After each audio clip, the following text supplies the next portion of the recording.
Good afternoon, and welcome to The Appeal Live, a co-production of Now This and The Appeal. I'm your host for today, Jay Willis. Today's show is a forum with three candidates who are vying to become the next mayor of St. Louis, Missouri. The primary for this race will take place on March 2nd, and the general election will follow about a month later on April 6th. The incumbent mayor, Lyda Krewson, is not running for re-election. Elected in 2017, Krewson's term was marked by controversy and disappointment, especially over the past year, for her actions related to the movement for racial justice. Specifically, Mayor Krewson drew widespread backlash after a public appearance in which she read aloud the names and addresses of multiple constituents, including a minor who had signed a petition in support of reducing the police budget and reallocating some of that money to things like social services, affordable housing, and violence prevention. Organizers accused Krewson of trying to intimidate social justice advocates and responded with calls for her resignation. Krewson also attracted criticism for her efforts to combat panhandling and homelessness, principally by criminalizing those activities and statuses, as well as for her failure to close a local medium security prison known as the St. Louis Workhouse, which has emerged as a hotspot for alleged civil rights violations. When she announced her retirement late last year, Krewson seemed to acknowledge some of the challenges with which she had grappled, mostly unsuccessfully, while in office. Quote, "I'm proud of what we accomplished, but elections are about the future," she said. "I know we have the talent and the heart to build a better St. Louis." The candidates seeking to replace Krewson have pledged to move the city forward on issues like criminal legal system reform, housing, and economic justice. And mayors have more power than pretty much any elected official to affect the everyday lives of the people who live there. Mayors set the tone for their cities on issues like crafting a budget, investing in housing, especially for people experiencing homelessness, combating over-policing, establishing basic income programs, ensuring economic stability, and resisting the influence of special interest money. These decisions make mayors, the decisions mayors make determine how far they're willing to go in pursuit of things like equity, justice, and dignity for all of their residents. So again, today we are fortunate to have three candidates for St. Louis mayor here to discuss in greater detail their visions for the city's future. Joining me now are local utility executive Andrew Jones, who won the Republican nomination in 2017 and lost to Krewson in the general election, City Treasurer Tashara Jones, and City Alderwoman Kara Spencer. Alderman Lewis Reed, the fourth candidate, was invited, but is not attending today's forum. Candidates, again, thank you for joining me, and just a quick couple of background rules and guidelines. For the most part, I'll ask each of you to limit your answers to 60 seconds, unless otherwise noted. I do want to be respectful of everyone's time, and we're scheduled about a half hour from now. So please don't make me cut you off. I will if I have to, but I generally feel bad about it, so please don't put that on me. With that, I'll get right into it, and just a heads up, Tashara, I'll ask you this first. Okay. The 2021 operating budget for the St. Louis Metropolitan Police Department is around $200 million, including set-asides for the police pension fund. Mayor Krewson, during her tenure, was dismissive of plans to reduce that spending, and in fact, police spending increased each year while she was in office. Meanwhile, St. Louis police have been in the news lately, and generally not for the reasons that a police department wants to be in the news. A recent report from the Arch City Defenders found that the department killed more people per capita than any large city in the country. And news broke just this week that the city of St. Louis will pay $5 million in a settlement to a black police officer who was assaulted in 2017 by 5 white police officers while working undercover during a protest that was itself sparked by a previous incident in which St. Louis police had killed a black man. Tashara, my question to you is, what specifically will your first proposed police budget look like? How much public resources should be spent on police? And again, 60 seconds, thank you.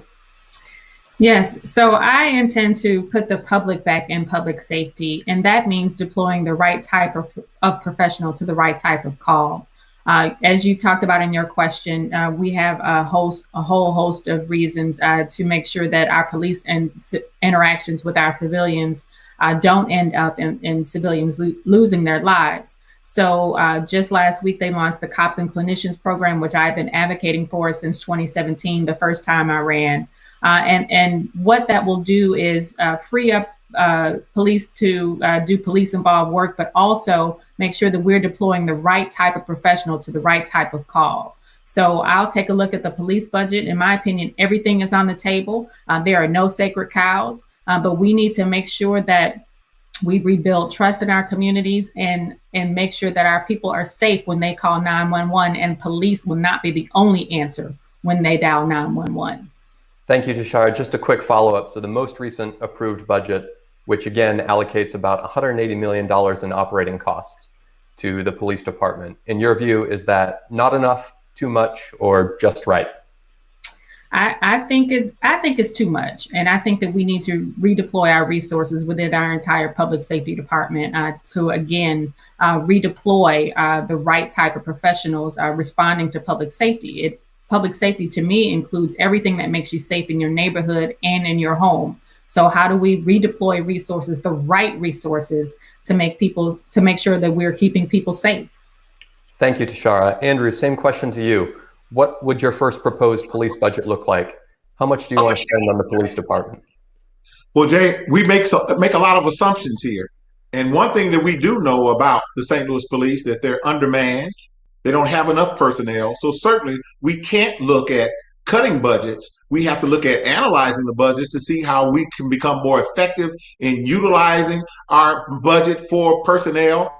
And we also make assumptions about the effectiveness of our police here in the city of St. Louis, which I'm saying are doing a fantastic job, absolutely opposite of what is being presented relative to them not being effective. And we can certainly make them even better, but we can't do that if we take funds from them where they can get the necessary training so that they can mete out justice to a very small proportion of the population that's committing over 80% of the homicides in the city of St. Louis, and it's associated with violent crimes, associated with the narcotics, drugs, and those gangs associated with that very small group. And they do an effective job with the peripheral things that they get involved with. Thank you, Andrew. That's 60 seconds. I want to ask a quick follow-up.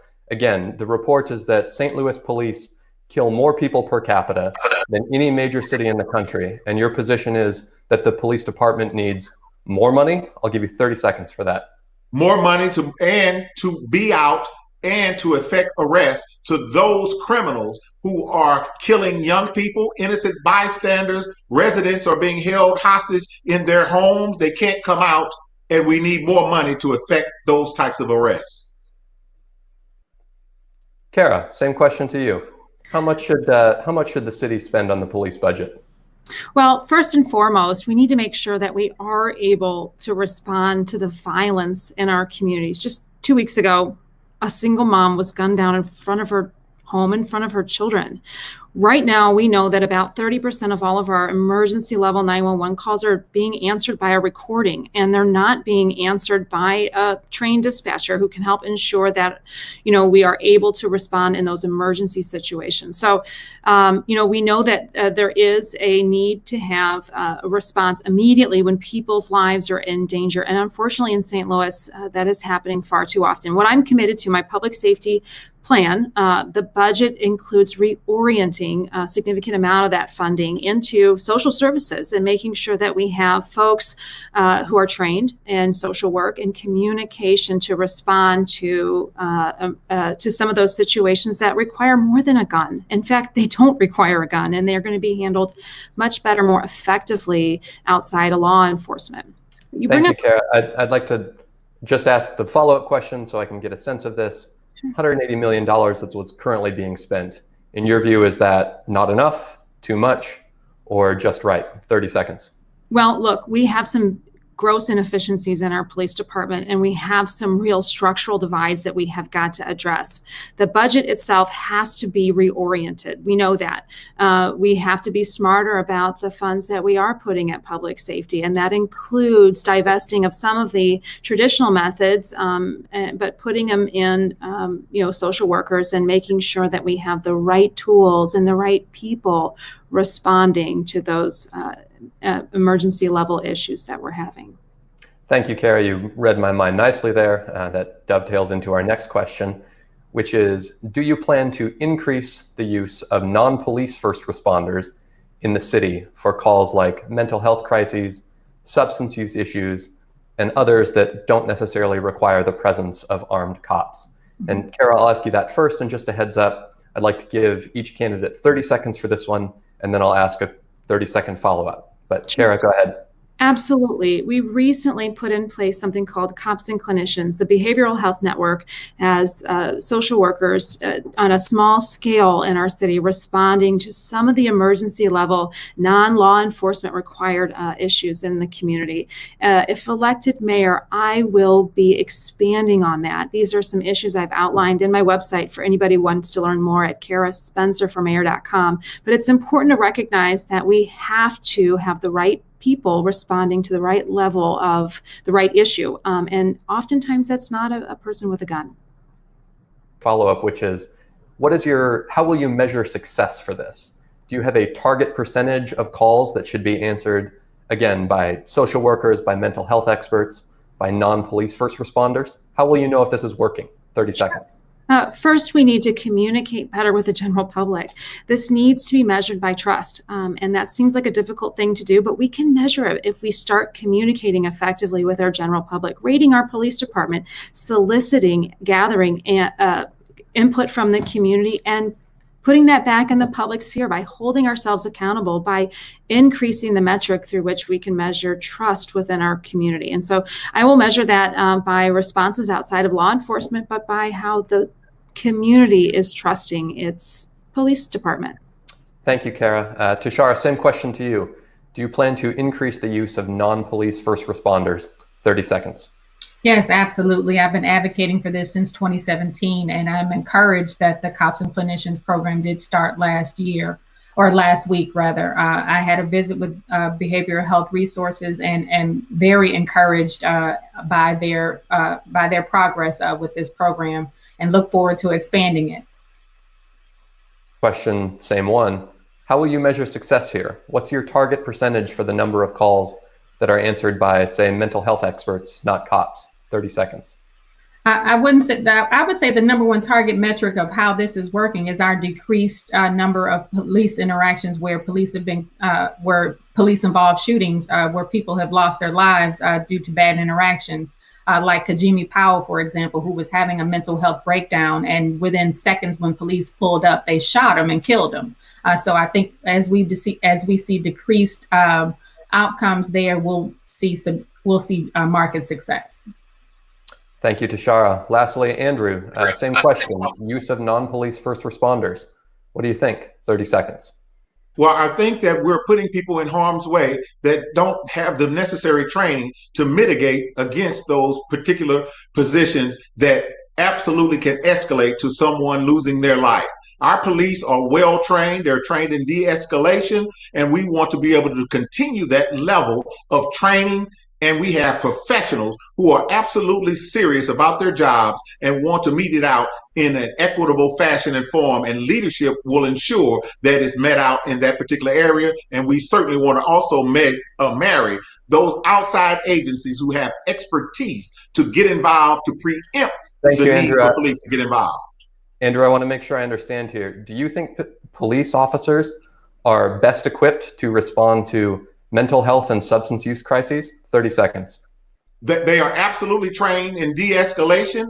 They are absolutely professional in what they do, and making the determination on whether or not this is going to be a mental health issue is not known when they call in for 911 scenarios. What the police have to do, or any other trained professional, is they have to get out to assess what's going on. And certainly we want them to utilize their training to de-escalate scenarios.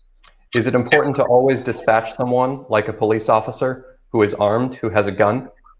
Being armed is part of the job, and being armed doesn't mean that you discharge your force at a high level that could end someone's life. Thank you. Candidates, I want to move on to questions about housing now. And Andrew, as a heads up, I'll come to you first. Evictions filings have spiked, during the pandemic. If courts decide to lift the existing moratorium in St. Louis City, which is now set to expire on March 1st, this backlog of cases could quickly leave thousands of families without a place to live in the winter, again in the middle of a deadly pandemic. Candidates, and Andrew, again, I'll start with you. What is the first thing you plan to do as mayor to stop evictions from taking place? 60 seconds.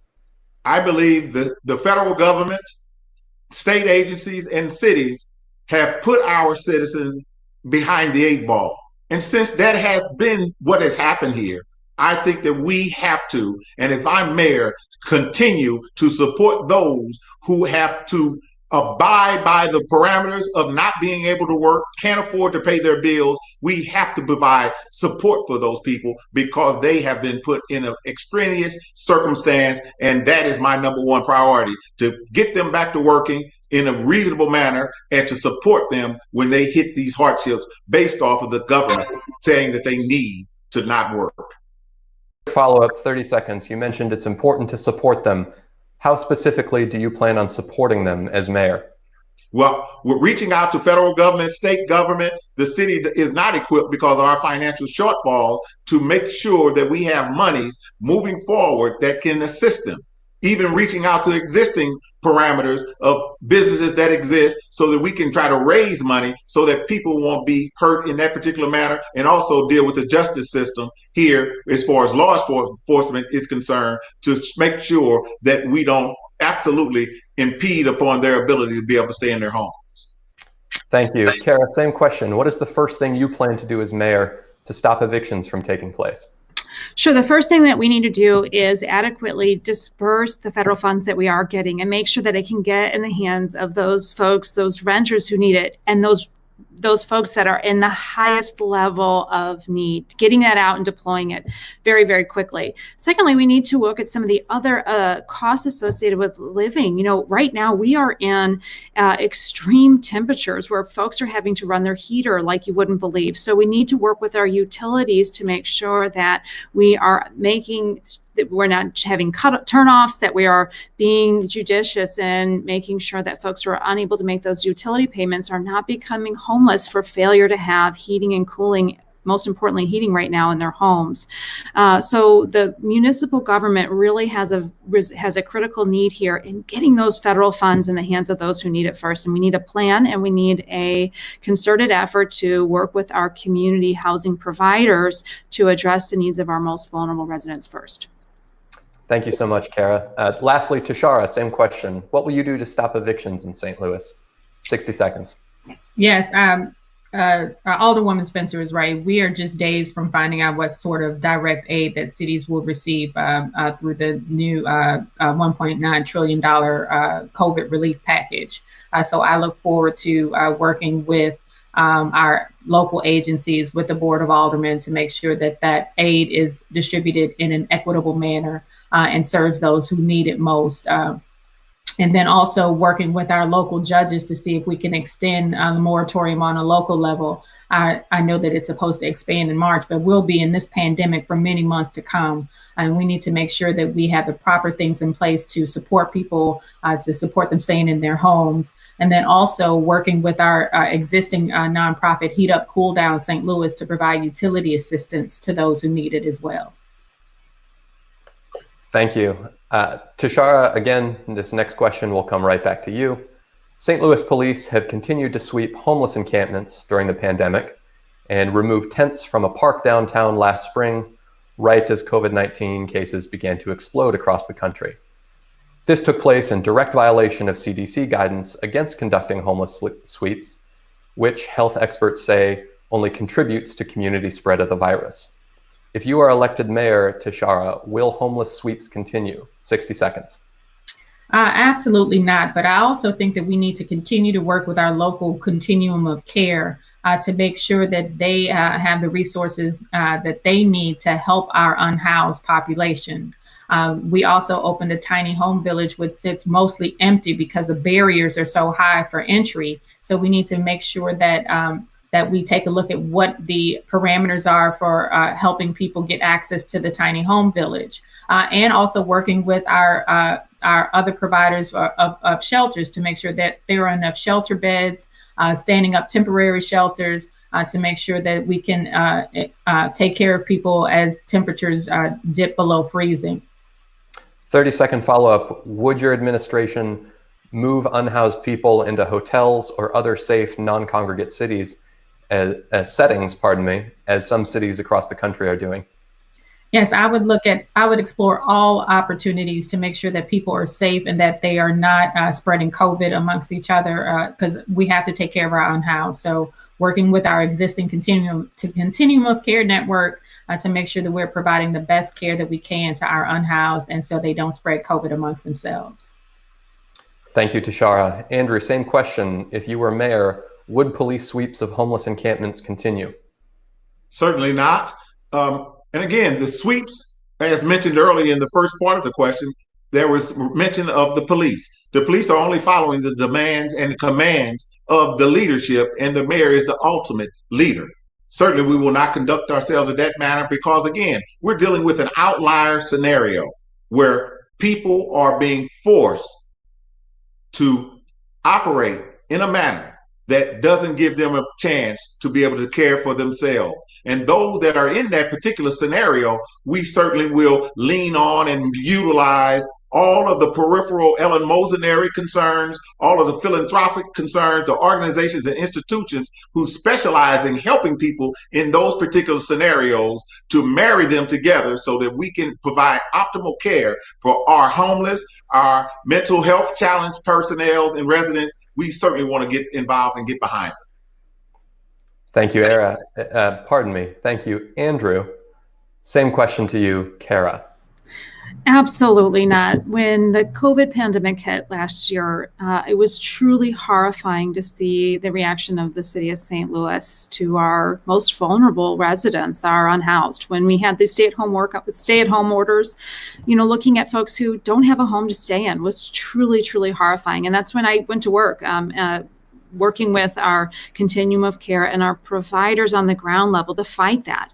And as mayor, that would never happen under my watch. I work very closely with the providers of services to our unhoused here in the city of St. Louis, and we'll work to empower them to make the decisions and help inform the policy of the city of St. Louis rather than fighting those folks that are on the ground serving our most vulnerable residents.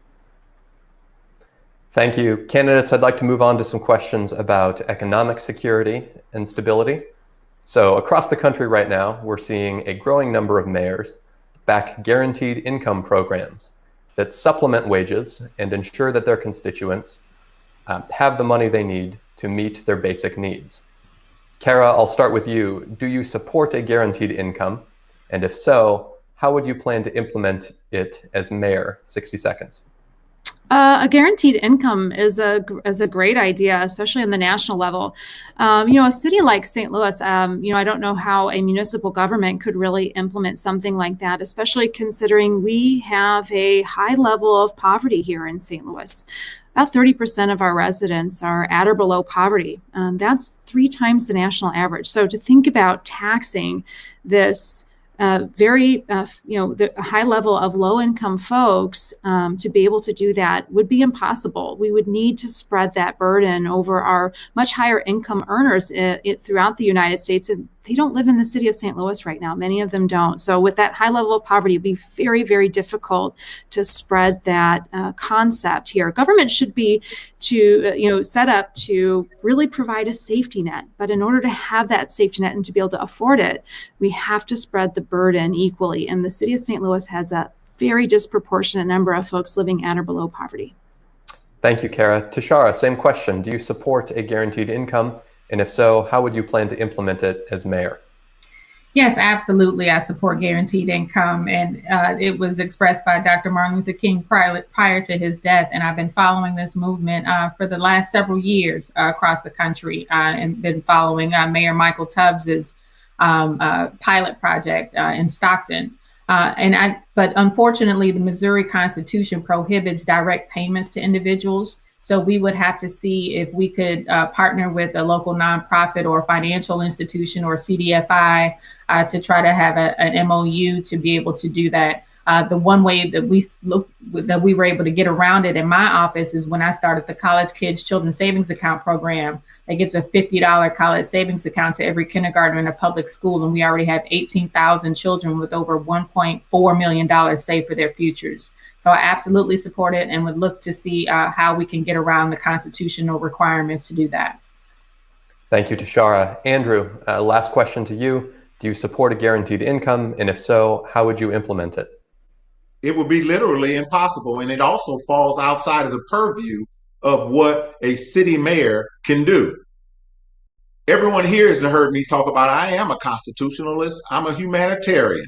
And anything that goes against the Constitution, you will spend a lot of time trying to get something done, and you'll be spinning your wheels and won't get anything done. What I am willing to do and what I plan on doing is providing a comprehensive economic development plan, workforce development plan, so we can get people married up with jobs so they can support themselves and teach them to fish instead of giving them a fish, and you eliminate quite a bit of all the problems that exist. Thank you, Andrew. Quick follow-up, 30 seconds. The median annual household income in your city is about $44,000. Is that enough? 44. The average for the country is right at $49,000 for the category of white Americans. So we're close, but with no cigar as far as meeting it. But certainly, it puts you in a ballpark when you take in the CPI, the cost of living index. We are certainly close at that particular point in time because now we're looking at the prices relative to the amount of money that people make, and it puts us in the ball game. The minimum wage in your city is $10.30 per hour, and is set to hit $12 per hour in 2023, at which point it will then be adjusted based on the Federal Consumer Price Index. Community groups in St. Louis and across the country say that this isn't enough and have been pushing for an increase to $15. Andrew, I'll ask this question of you first and then move on to the other two candidates. What size increase to the minimum wage do you plan to support as mayor, if any? 60 seconds. Well, at this particular point in time, we should not be picking winners and losers. I certainly want to get people married up with the opportunity to be able to take care of themselves. And this is through training, through workforce development, through education. And I submit across the nation, we don't have a jobs problem. We have a personnel problem. So if we get people trained with all the great anchor institutions so that they can get those jobs that are awaiting them for the 21st century, they will look at salaries and compensation that exceed $15 an hour. And we have little bit of power that we can do to existing businesses or business that we want to be able to change their compensation structures. Follow-up, 30 seconds. What are 3 specific industries in St. Louis that, in your view, face a shortage of trained workers? Our port systems, our utility systems, and our biotech.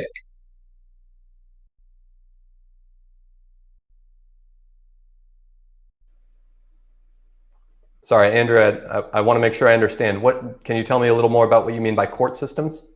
Our port systems, we have a phenomenal river system that transports goods up and down the river. Our port system is phenomenal. Most people don't have an idea what happens there. We have barge repair companies. They are waiting for personnel. They can't keep personnel off of basic things like soft skills, things of that nature. And we get people trained up. We can get them making outstanding, livable wages above and beyond what people really comprehend as livable wages.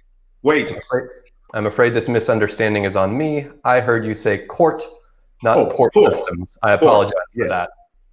Kara, same question to you. What size increase to the minimum wage do you plan to support as mayor, if any? 60 seconds.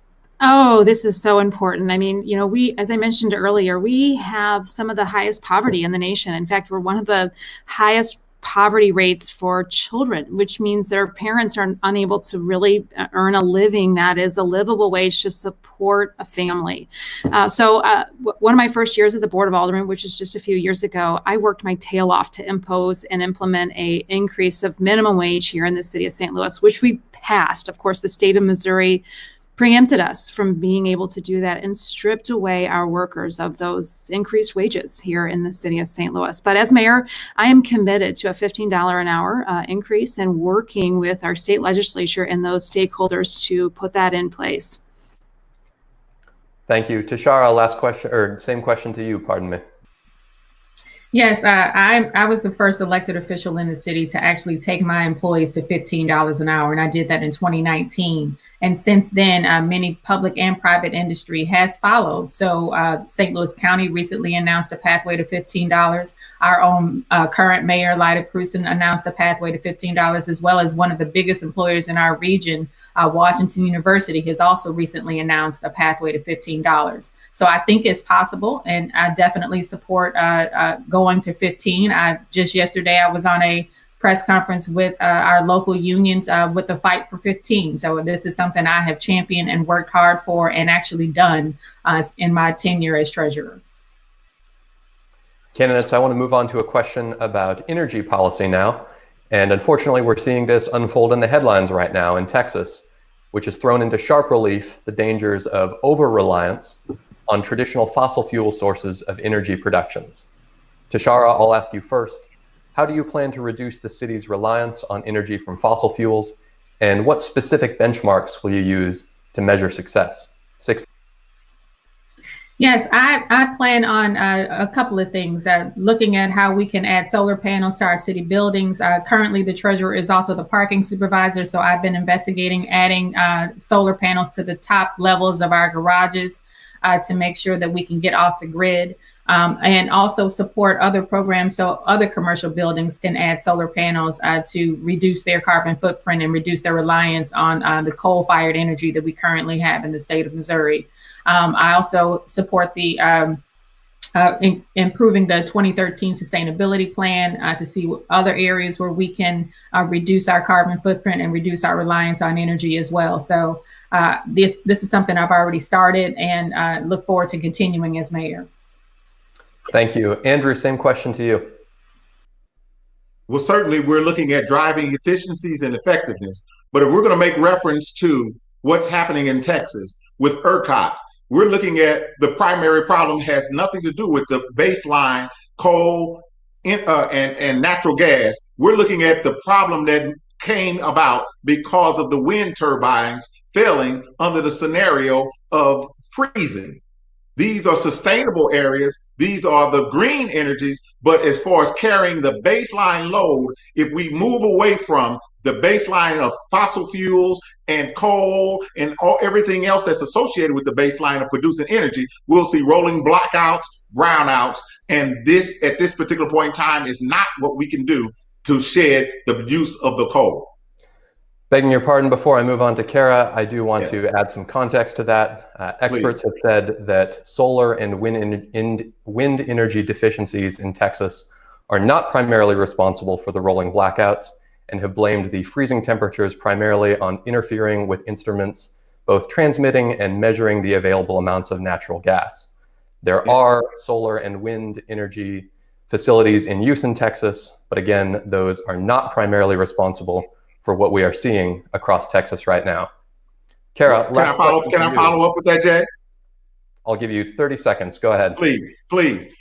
Those experts, I think I've been in the electric utility business for over 40 years. I think I understand a little bit about ERCOT and what's happening down there, and the industry professionals that I know involved with the infrastructure of transmission certainly attribute this blip, this glitch, to the ineffectiveness and the failure of the wind turbines, because everything is intricately connected. And if you have one shortfall, it impacts the whole transmission system. And this is what's happening in this scenario. I'll put my expertise against theirs any day of the week. Fair enough. According to NBC News reporting this morning, solar and wind is about a quarter of energy production in Texas. Natural gas and other fossil fuels account for 3/4 of that. But we do not have time to debate the intricacies of Texas energy policy right now. Kara, I will turn to you. How will you reduce the city's reliance on energy from fossil fuels, and what specific benchmarks will you use to measure success? 60 seconds. Sure, Jay, this is such an important question, as you point out, and so relevant to right now. And you mentioned benchmarking and how will I address that. Benchmarking has been shown to reduce energy usage, and that's a good thing. And St. Louis is actually leading on this in some significant ways. In 2017, we passed an energy awareness building energy awareness ordinance, which requires buildings of bigger than 50,000 square feet to report their energy and water usage. And our compliance has been very, very significant. 45% in 2017, 54% in 2018. Our 2019 numbers were still, we've extended the deadlines, but we're seeing good compliance, and that's a good thing. We've built on that by passing in 2020 the Building Energy Performance Standards, which goes a step beyond benchmarking and has requirements in place. And these requirements will kick in 2025. And if elected mayor, I will proudly support those initiatives, which are really leading the nation. St. Louis City, believe it or not, is leading the nation in some of these efforts. And I have to give a lot of credit to my colleague, Heather Navarro, alderwoman of the 28th Ward, who really helped lead this effort. And it's important that the next mayor take these steps, take them seriously, and make sure that they are put in place and enacted the way they were designed. Thank you, Kara. I know we're coming up against our time limit now. I'd like to sneak in one more question if I can, and I'll ask each of you to limit your responses to 30 seconds here. The funders of a mayoral campaign, the people donating to it, often say a lot about the values and priorities of the candidate to whom they are giving. Are there groups or industries from which you will pledge not to accept campaign donations? Kara, I'll ask you first, 30 seconds. Well, we have special interests running the show here in the city of St. Louis, everything from Rex Singfeld, who has tried to undermine our earnings tax, to the folks who have been recently trying to privatize our airport. And I have pledged, obviously, not to take any campaign donations from any of those, but I'm also proudly the person who brought in campaign finance limits to our local elections. And that has really cut down on a lot of that really big donation system that we had in place previously. Appreciate that. I just want to make sure I understand. 10 seconds for a follow-up. Are there specific groups or industries from which your campaign will not accept donations? Yes, those special interests that I just mentioned that have been running amok in the city of St. Louis, the folks who've been trying to privatize our airport and really run the show as far as development. We have a lot of folks who are here locally trying to control our municipal government. Thank you. Tashara, same question, 30 seconds. Yes, I have pledged not to take money from the local billionaire who tries to make sure that he can do whatever to destroy our government. That's Rex Singfeld.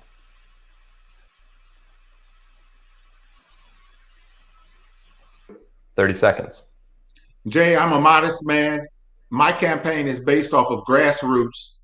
I funded my campaign myself, and we're getting checks and donations from people who live in the city, residents. We're not looking at getting money outside of it. This is a ground roots campaign to get our accomplishments achieved. 20 seconds for a follow-up. I want to make sure I understand. You said that you both funded your campaign yourself and that it is supported by grassroots. Can you help me understand that? Grassroots are residents of the city of St. Louis who hear the message resonates with them, and they feel that they want to contribute to us moving forward in the campaign. And hopefully they're hoping that I become mayor, but I funded this myself. So you funded part of the campaign yourself and also are accepting grassroots donations? With grassroots money, correct. Thank you for clarifying that. Candidates, I would love to spend some more time talking about these issues, but that is unfortunately all the time we have. I want to thank each of you again for joining me, Andrew Jones, Tashara Jones, and Kara Spencer. As a reminder, the primary in this race will take place on Tuesday, March 2nd, and the general election about a month after that on Tuesday, April 6th. The last day to register to vote in the general election is March 10th, which you can do so online at sos.mo.gov. For the Appeal Live, I'm Jay Willis. Please follow Appeal News on Facebook and The Appeal on Twitter for more news, shows, and updates just like this one. Have a good afternoon.